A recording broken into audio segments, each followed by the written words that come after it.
What's up, everybody, and welcome back to another episode of Under the Hood, Season 2, Episode 2. Dominic Franchella in the building. I really have to say this now. He really is. I try to come up for better intros with him, but he really is just the man now. I used to say the man, the myth, the legend, but he is now just the man who dresses to impresses. Because look at this outfit today, man. I'm telling you, this guy, it doesn't matter. Top. I give up on the intros. I'll come up with something better, but the man with over 40 years in the business, dressed to impress. Dom, thanks for taking the time today. I like the coffee mug too, by the way. That's a nice touch. Oh, yeah.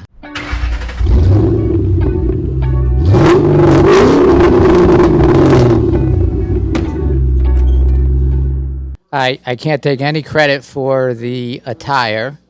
That's all my beautiful wife, Michelle. She lays out my outfits every day, so don't get credit for that.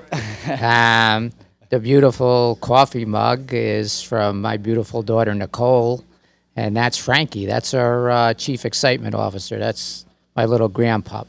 He is. This is Poppy over here. He's amazing when he's here. We're gonna, if he feels like it, he's a little bit of a diva some days, but if he cooperates, we'll get a third seat for him on this because I think we had an episode where he showed up for a little bit. He did. We had a little cameo. He pops in and out. He's got a very busy schedule. He's got to manage a lot of people, a lot of things going on. He's our CEO after all. So Chief Excitement Officer Extraordinaire. We're gonna open this episode up with our segment that you guys know and seem to like called Headlines. So let's get right into it. And I'm kind of going to go into a little bit more than just a headline today, and we're going to get Dom's opinion on what's going on in the industry, specifically with Ford, as you know. So let's start it off, Dom. So recalls, more recalls. So more recalls in the headlines. I feel like that's all we talk about now is recalls. Ford is now kind of swinging this narrative that they are catching problems early. And do you think that this is them actually taking accountability, or are they just trying to spin right now for all their customers to not cause a panic? I would say that, well, first of all, the majority of the recalls are literally software programming. Yeah. I also think that the NHSTA has a microscope on Ford for reasons that some of these things that are considered safety recalls may not be real safety recalls. So I think Ford's doing a much better job with the production of their vehicles right now.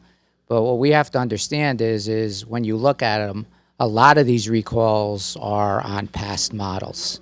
Yeah. So those things have happened. Yeah. We're not going to be able to tell if a 25 or a 24 or a 26 vehicle is going to have these problems. But, I mean, to the best of their ability from what they tell us is they have much better quality checks. Yeah, no, that's exactly what they're saying. I guess the follow-up to that is in your opinion, being in this business and just seeing so many things change over the years, do you think that these recalls are costing the brand, customers? Is Ford losing buyers because of these recalls? I mean, I think you can answer that question. I would say absolutely. I mean, Ford is losing billions of dollars on these recalls. And, I think that there's also the opportunity cost of people that have been loyal jumping ship. So, yeah. They don't have the opportunity of these customers coming back. Think about it. If you get a recall and they don't have a fix for it, but they have to, because of National Highway safety, have to notify the customer, and we tell the customer we don't have a fix, how confident are you going to be in driving the vehicle or wanting to get another one? And that's the thing. Ford has such a loyal fan base, customer base, and I'm just wondering, because it's always felt so far after the fact, when that's going to finally catch up. And another good point of that is with Ford is pricing right now, right? So this is a really big subject online. And so basically when a shopper is cross-shopping, right, they're comparing, they're trying to decide what vehicle is right for them. What do you think a big deal breaker is in 2026 now? Is it the product itself? Is it all monthly payment? Or do they feel like Ford is going to take care of them in 5 years? Are they looking for longevity in vehicles now? Are people looking at longer term options? It's no longer a 2-3 year cycle. I mean, right now, whether it's Ford or another OEM, affordability is a big problem. If you look in the news, the average payment on a vehicle is now $800. So think about it, $800. That's just your car payment. That doesn't Yeah. include insurance. That doesn't Yeah. include maintenance. That doesn't include lot. insurance. So, I mean, whether it's Ford, whether it's Toyota, whether it's GM, take your pick. When you have payments of $800 a month, Yeah. that's a big stopper for people. Yeah. And huge. if this continues, I mean, people are going to keep their cars much longer because they have no other option. Yeah, no, there really isn't. And another really interesting thing I read online is nobody can really point out a timeline, and I don't expect you or anybody to have the answer, but is there any ballpark about what happens in the factory and when it ends up in a customer's driveway and how long it takes, the process for them to fix something in the factory till the consumer actually sees it, in their driveway done? You know what that timeline is? No one seems to know. It's different for all manufacturers. I mean, it's so manufacturing is different from model to model. Yeah. Never mind from different OEMs. Yep. I mean, timelines are different. I mean, I couldn't give you an answer what the timeline is. I mean, there's a lot of things that people have to understand that I don't think they do. Any car company has to source from suppliers. Yeah. So you're not just making a vehicle, producing a vehicle, manufacturing a vehicle. You at the hands of, well, who's going to provide this little screw over here? Who's going to provide this knob? Who's going to provide the seat? Who's going to provide this? So the complexities of manufacturing is something that affects timelines. And again, it's suppliers, and there is a big stress on the system right now. Yeah, so it's a ton of moving pieces, and I think that's what frustrates customers is when you can't they expect us to give them a definitive answer, and we don't have all those answers. So it's very difficult. But a great point you made about $800 payments and everything else, because right now another big thing in the news is the data shows that affordability is squeezing buyers harder than ever. And do you think that the whole industry just got so addicted to chasing margin that they've priced out that exact customer that built these brands in the first place? Well, I don't think you can lay it on just the OEM or car companies. There's a lot of factors involved. Think about interest rates, number one. Yeah. Interest rates, yeah, they're somewhat lower, but they're still not low enough. Think about the cost. So everybody talks about how expensive it is to go to the grocery store to buy gas. Well, all of these things, the manufacturer, the OEM, Ford Motor Company, has to factor in. So their margins might not have increased as much as perception. Yeah, and that is a big truth, right? Perception versus reality. I mean, it's a big deal. Another thing is, have you noticed this year or into last year that buyers are gravitating towards lower trim levels on particular vehicles in reaction to the economy and where prices are? And do you think that this is temporary, or are we watching literally a reset happen where this is kind of the new normal, where people are going to go for lower level trim models now and the higher ones are going to sit? I mean, it really depends on the buyer, the income level. Yeah. But I think in general, vehicles have somewhat become over-contented. So I think simplicity is best. I do believe in choice, but I think that it should be limited. And again, you can't generalize with saying, okay, well, people are going to settle for a vehicle with less content. Well, they will because they can't afford an $800 payment. Yeah. But someone that can afford an $800 payment is going to want the content. Yeah, Absolutely. And another crazy statistic that I was seeing is Google data, everything else is showing that more and more American consumers are window shopping these Chinese vehicles. So they know they can't buy them, but it's late at night. You're looking at the traffic on these sites is unbelievable. So They could buy them in well, China. yeah, exactly. In China. You know what I They noticed? can't buy them in the United States. No. And I'm going to give you my opinion. Yeah. The U.S. government should never allow Yeah. China manufacturers in the United States to produce vehicles for a number of reasons. Yeah. Oh, So, I mean, absolutely. listen, you can go to China and buy a car for probably $15,000.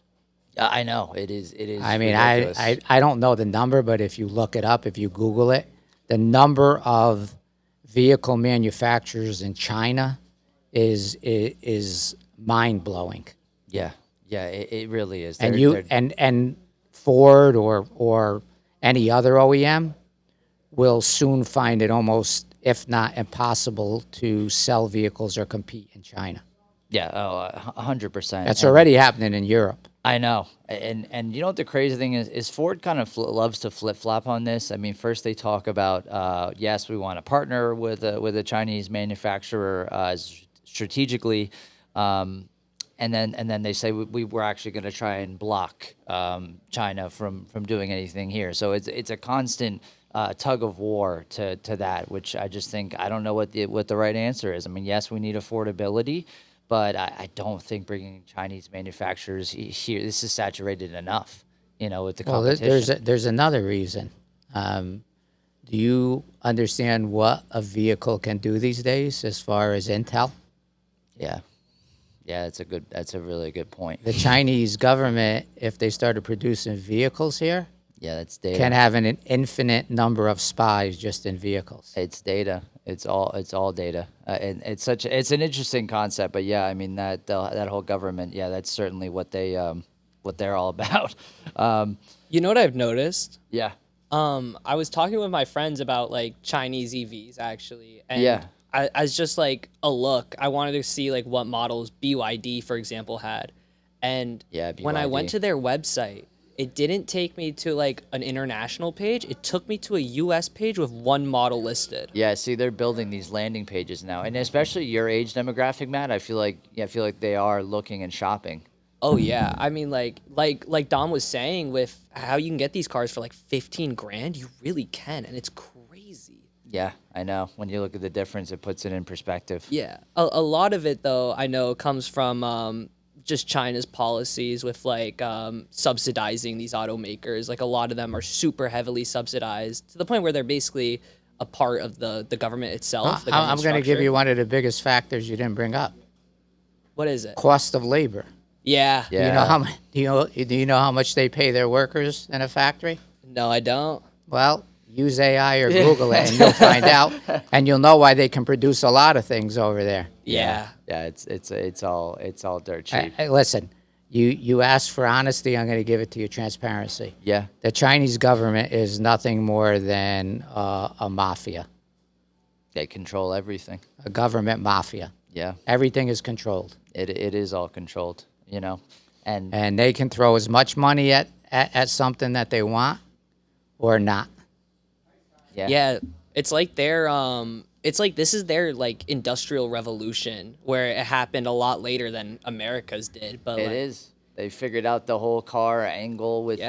that. Yeah, they figured out how to intercept us in that, and I really do hope they block. And that's the one thing I do respect about Jim Farley and everything else is he is very aware of it. And I do, it'd be really nice if we had the opportunity to sit down and talk with him face to face, which is actually going to bring us to our next segment. So Dom had a really unique opportunity to go out to Michigan and sit down with Ford executives, Jim Farley, really special opportunity. And so I want to kind of get a recap for you guys because I don't think anyone's willing to peel back the curtain about this and give you the insight like we will here on this show.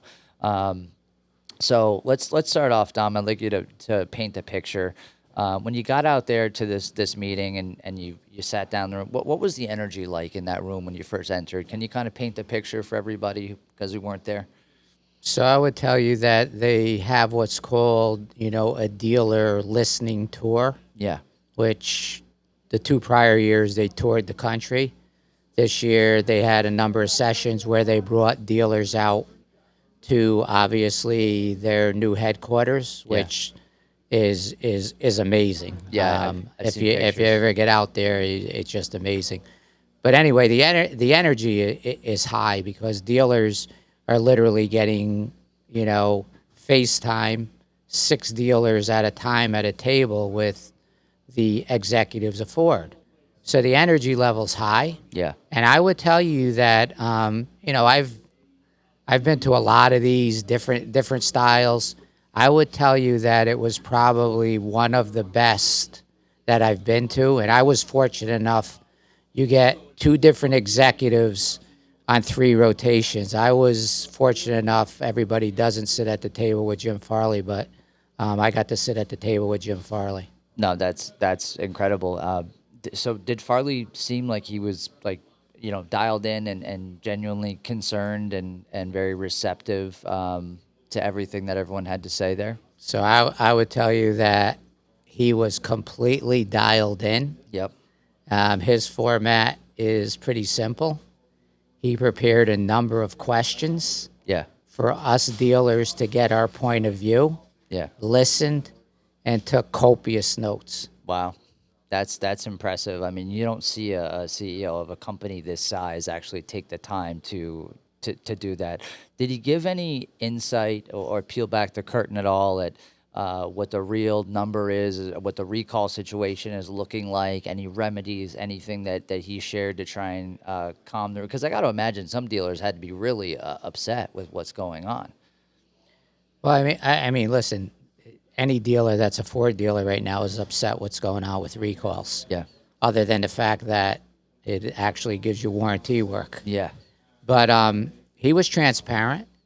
He said that it's daily meetings with teams, and again, you brought up the point before. They're improving significantly. Yeah. You may not be able to see it right away because you're looking at recalls of some cars that are 5, 6, 7, 8 years old. Yeah. So I would tell you that from what I gather and being in the business for 40-something years, I kind of can read things. I mean, it's a big concern, and they're trying their best to address these things. Yeah, I mean, listen, that's I would expect them to do that, but to do this in person and actually listen is still it impresses me and it gives me a little more confidence. Next thing I wanted to ask you is did anybody in that room say anything that really surprised you, shocked you? Because you've been around for a long time in this business, you've heard it all, you've seen it. Did anything shock you, surprise you? Did anything take you by surprise that was brought up? No, probably. He's like, no. You're like, no. Probably not. like, no. Some of the things dealers have the nerve to say shock me, but I don't think anything shocked me that I could pretty much share. I got you. Let me ask you this question. That makes me curious. Well, this is an interesting one too. Were any of the executives defensive when dealers would ask them either No. difficult questions or anything Nope. like that? Did anybody, no pushback, nothing like that? I didn't see it. Again, I had Jim Farley and 5 other executives. No pushback. The executives that sat at our table, one of them is actually the head of FCSD, which is service. Yeah. He was transparent. He answered every question, didn't get defensive. Also had the head of their electric team. And I would tell you that she was honest and as transparent as can be. So I would tell you that, no. I mean, I've been to other meetings where, yes, Yeah. that happens, but Yep. this meeting, no. Wow. So you actually feel like they took ownership for what was going on and actually addressed it. That's reassuring to hear. It really is. As far as like future plans, did they kind of tell you anything about an actual plan to fix quality control? Was it vague? Was anything concrete, or are they just here to hear you out for Well, it's called a listening tour, which Yeah. they gather information, Yep. and then they'll come out and talk about all these things. So they didn't offer any, concrete solutions or what they're going to do right away. Yeah. Um, who else was in that meeting aside from any of the executives? Was there any other people of note that you got any valuable information from or had any valuable conversations with aside from, Are you talking about other dealers or? yeah, other dealers in the meeting? Well, I sat at a table with 5 dealers. Okay. I mean, I had a lot of side conversations. I would tell you the biggest theme, no matter who you talk to, was worrying about affordability with a war going on Yeah. or a war not going on. Yeah. So that was up front and foremost. And that was the first question that actually Jim Farley posed to us dealers at the table. He said that, has the war affected you, Yeah. or what do you think has to happen for it to affect you? And then he asked us to talk about whether our new vehicle business was up or down, pre-owned vehicle business, fixed ops. So he got input from every dealer on how the war and gas prices are affecting consumers. Wow. So they were actually really, really peeling back the curtain on there. A lot of stigma around corporate meetings and meeting with people like this is they often have a playbook or everything is rehearsed as an answer. That's the dealer meeting. That's the It's dealer meeting. It's a cheerleading session to get people pumped up. I mean, I would tell you at a dealer meeting, they're on stage pumping you up. So that's This is a meeting to listen and try to address concerns. so you felt like every answer they gave you was Yeah, I mean, real a dealer meeting, you can have 500 dealers, so it's not this kind of time. In other words, in a dealer meeting, their job is to get the dealer body pumped up. yeah. So you don't really try to get people pumped up with things that are not going to get them Yeah, pumped up, yeah. if you understand what I'm saying. Yeah, I do. Another big topic is did anybody bring up that Ford is like practically bleeding market share to Tesla and Rivian?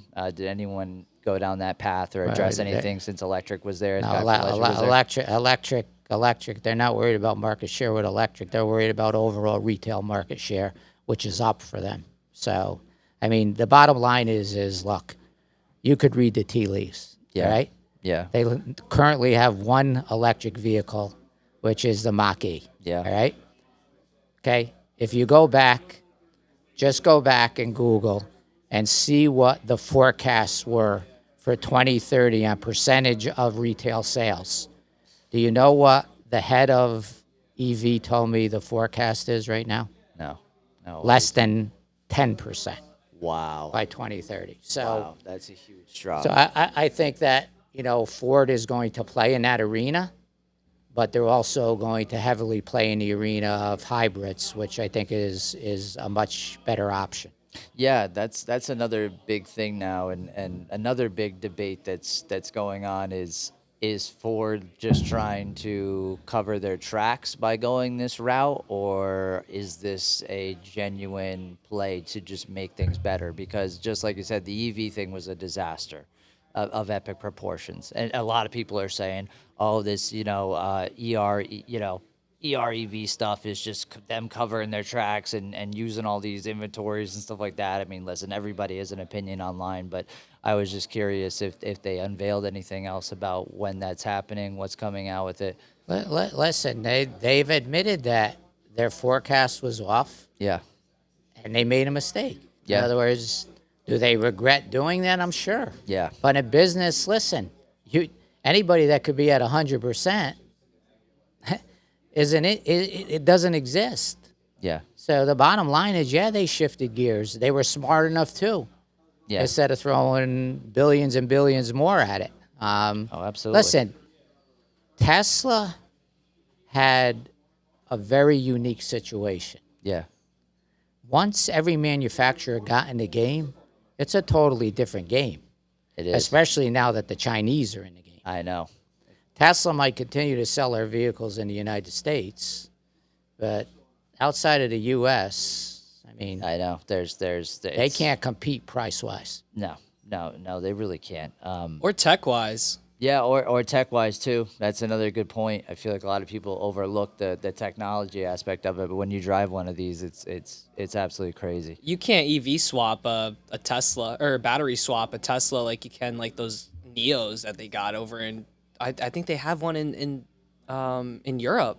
Yeah. A station where you could literally pull up and it'll just switch Yeah, your battery. they do. The robot Like a propane tank? Yeah. So you pull up to this. It's almost like Valvoline. You pull up to Valvoline, and a robot goes under your car, unscrews, takes your battery And, out. puts another one in. The one comes in, you drive off in 5 minutes. Nice. Yeah, I mean, yeah. Well, think of all the infrastructure you got to build for that. You have to build those everywhere, which is a completely different conversation. But anybody mention how we're going to stay competitive, and anybody bring up how Ford needs to stay competitive in the market, and any insight on that? One of his questions, he was pretty frank. He said, Ford has failed 5 times on affordability. Yeah, This will be their 6th attempt, and they can't afford to fail again. So he asked dealers, what do you think we can do different so this attempt we're successful?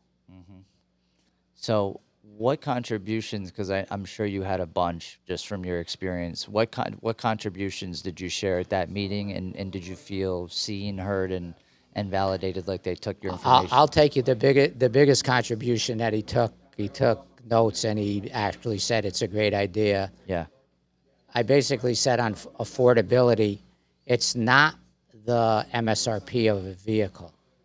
It's the affordability of a monthly payment. There's very few people that come in that have the means to write checks. yeah, Okay? So Ford has to figure out a way to have people be able to afford a payment and keep them in a cycle. Now, that's easier said than done because what you have to understand is there's budgets. And a business like Ford is in business to make money. And when you have to compete lease-wise, there's only one way to do it. If the residual value of your vehicle is low, yeah, your payment is going to be higher. So the only way to offset that is subsidize interest rates and put incentives on the vehicle, right? yep, So that is easier said than done. He understands that, but he does understand that he has to get affordable vehicles payment-wise because you have to get people into the family and keep them in the family to go to other products. yeah, We talked about once a customer is in the product, there's another problem. The other problem is what's called a payment walk.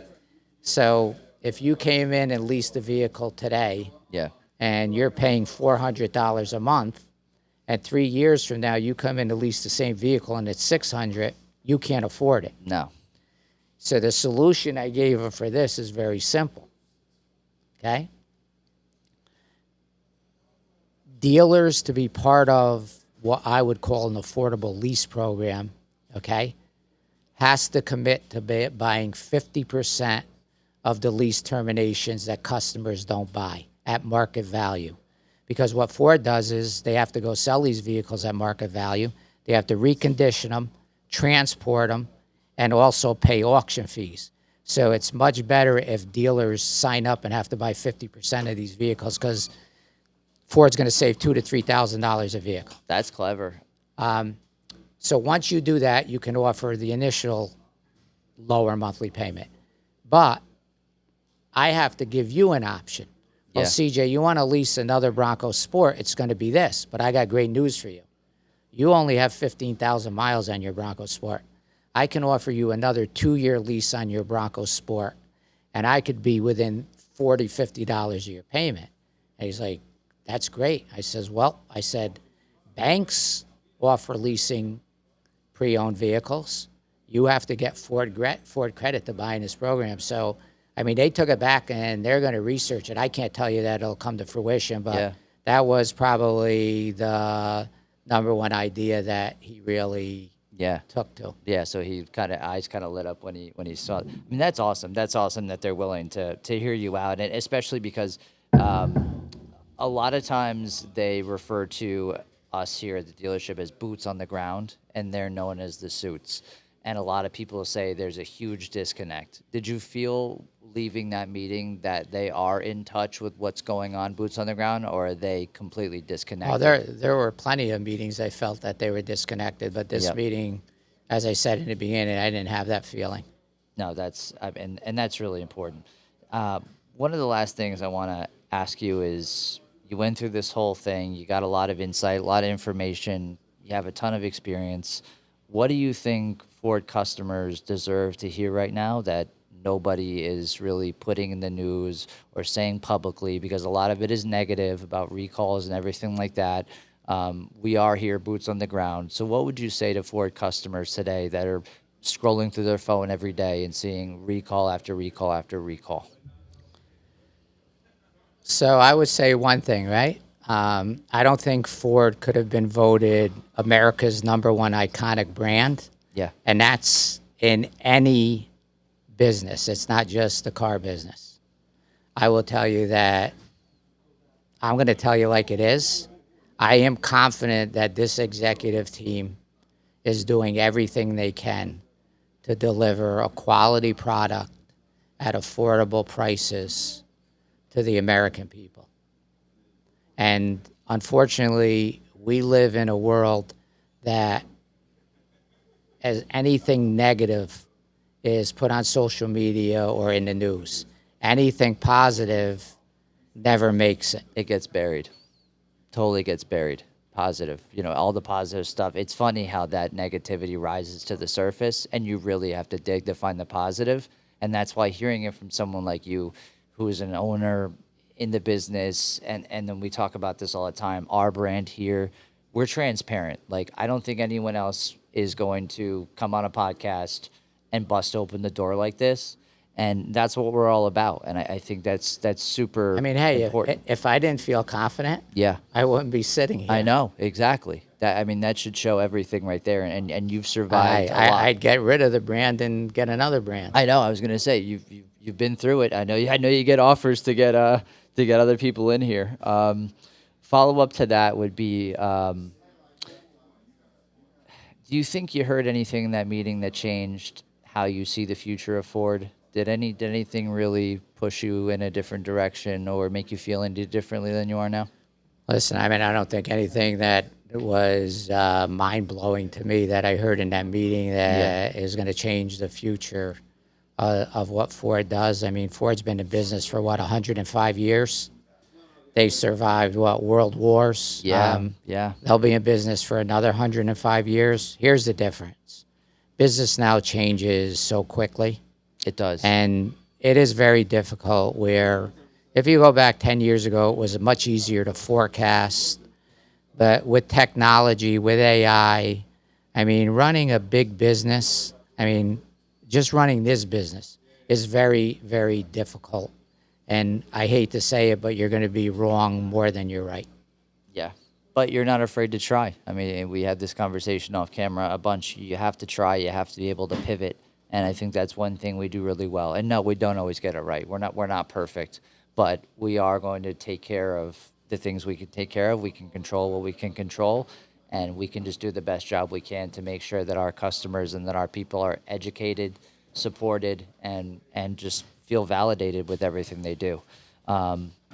Thank you so much for busting the door on that. I know that's not easy to talk about those meetings and everything else, and you go through a bunch of them, so I appreciate it. And I'm sure a lot of people are looking at this online going, I never knew this. All I see is what the headlines are. So I think it's really nice to bust that kind of door open. We have a couple events coming up, guys. Cinco de Mayo's coming up. Make sure you're following us on Instagram at Stamford FL. If you're not already, make sure you like, comment, subscribe on this video for more content. We are ramping up production like no other to bring you guys more content. And we look forward to seeing you in the next one. Take care, guys. Like, comment, subscribe. See you in the next one.